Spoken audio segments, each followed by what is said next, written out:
प्रार्थना का एक और सीक्रेट है। एक्चुअली ये सीक्रेट नहीं है, लेकिन शैतान ने इसे मनुष्य के पास से गुप्त में रखा है।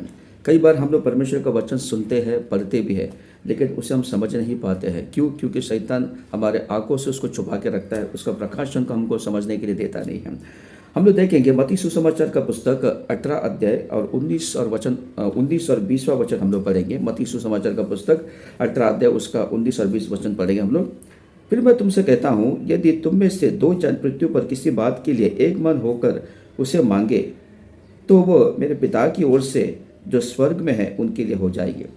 एक मन होकर अगर हम लोग को पिता से अगर कुछ मांगेगा, तो वो हमारे पिता की ओर से जो स्वर्ग में है उनके लिए वो हो जाएगा।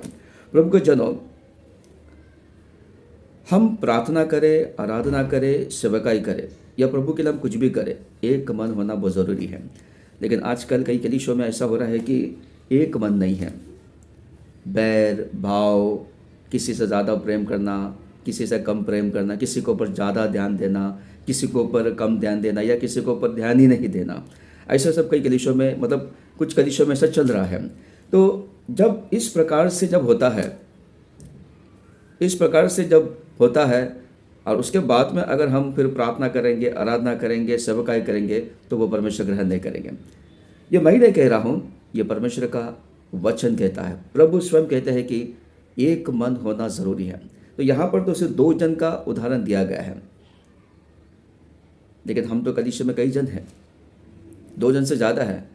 2 हो, 10 हो, 100 हो, 200 हो या जितने भी हो, लेकिन एक मन होना बहुत ज़रूरी है। एक मन से जो कुछ हम करेंगे तो उससे परमेश्वर प्रसन्न होता है, चाहे फिर वो आराधना हो, प्रार्थना हो या सेवकाई हो। प्रभु के लिए हम जो भी करें एक मन से करें। एक मन से करता है तो परमेश्वर प्रसन्न होता है, और वो एक मन से किया हुआ जो भी कार्य है उसका उत्तर, उसका जो फल है वो परमेश्वर हमको देते हैं। परमेश्वर इन वचनों के द्वारा प्रभु आपको आशीष करे। God bless you. प्रभु आपको आशीष करे।